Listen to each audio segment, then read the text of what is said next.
welcome back to another video. Got the old SuperFC out. Well, out, in, depends how you look at it. Looking a bit dishevelled, a bit naked, but she's doing well. A lot better than she was.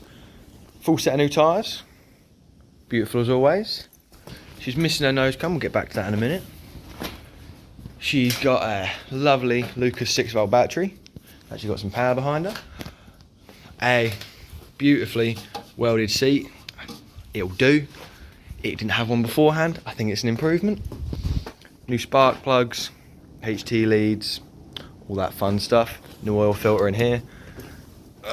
Fresh oils, fluids all the way around. And overall, she's doing a little bit better. Now, one thing that was added was a hitch off a B, because the old hitch doesn't have a bar in it. No drawbar. So, that's a bit shit, because obviously it's a bit wrong to modify drawbars. I've got the drawbar off a B as well, but got to see if we can make that fit somehow. Now, a little bit of welding on the old nose cone, TIG welded. Not my finest work, but not my worst. Put some red oxide on it to stop it rusting. Now, the issues. She runs now. Beautiful, lovely, you love to see it. Put a new water pump on, new belt, fired straight up. New carb. She's had a little bit of work done to her. The negative being, as you can tell by the exhaust, she's spewing a bit of oil. And a bit of oil is an understatement. I reckon half a litre a minute. That's not good. In fact, I dare say that's bad. So, she's going to want a full engine rebuild from what I understand of it. Because she should not be spitting that much oil past the rings if it's just stuck rings. And I'll be honest, I took the sump off. Because I ran her once, ran beautifully. Not a complaint in the world. Couldn't have done better. And then I thought, I tell you what, I'll drop the sump, make sure it's clean, do an oil change after just my first run. Perfect. What I found in the sump was disturbing, to say the least. Now, I had a new gasket, tore it off, and I thought, this will do. Now, any astute viewer would have realised something by looking at the sump. I'll give you 3 seconds to figure it out. It's pretty obvious. I don't know if someone jacked off it, because this is a high tractor, or what, but that's a well dented in sump. Now, the poor thing about that is the pickup sits right here. And, well, the oil in the sump turned a little bit to jelly. And that pickup got starved. That pickup was smothered. And that meant the reason it wasn't burning when the oil the first time I ran it was because there was no oil being picked up. Now, some would say, well, why didn't you check the oil pressure gauge? Well, I did. And it was reading something.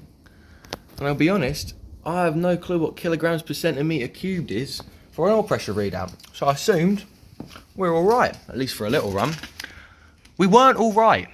Took that sump off, about an inch of sludge in the bottom, cleaned that out.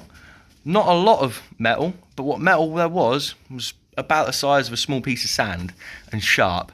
Not good. So put her back on, ran her, a bit more worried this time. And yeah, I looked like a coal miner by the time I was done, because the amount of water was in my face was diabolical, to say the least. So that's what we've got going for us. I'm gonna tear her down from the top down, rip everything off. I've got to import a engine rebuild kit for the C123 engine from America, about $650. Probably equates to 580 in pounds, I imagine. I'm gonna get that imported. That's probably gonna be another 200 quid. It's 800 quid. I bought it for 450. The tyres cost me £1,000. All in all, it's just cost me about 1,600, 1,800 quid so far. And that'll be another 800. So it's all good fun.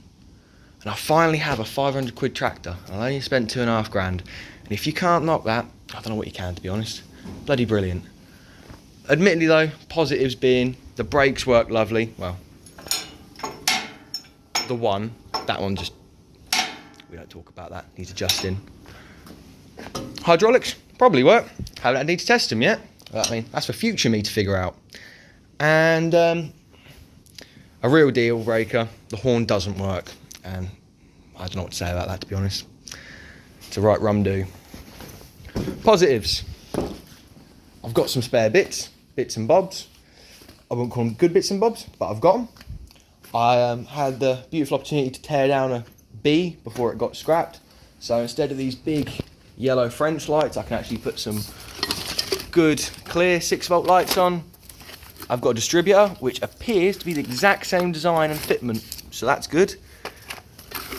A couple instrument clusters, various odds and sods.